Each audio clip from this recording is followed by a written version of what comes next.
আমরা সেখানে বিএনপি এখানে দেখেছি কত আন্দোলন সংগ্রামে অনেককে এখানে দেখিয়ে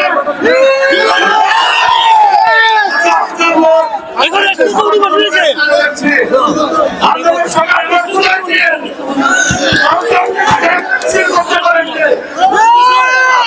সুশৃঙ্খলভাবে আন্দোলন সংগ্রামকে যারা ত্যাগের বিনিময়ে যারা আন্দোলন সংগ্রাম করেছে তাদেরকে আপনারা গুরুত্ব দিলেন।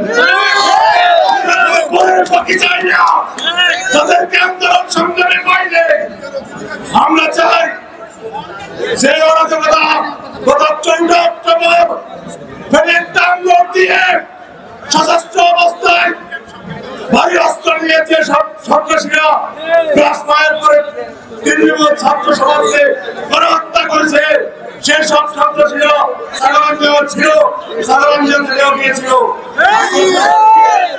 যেখানে পাবেন তাদেরকে আইনের আওতায় এনে দিবেন।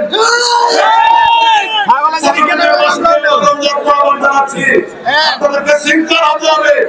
আপনাদের নেতা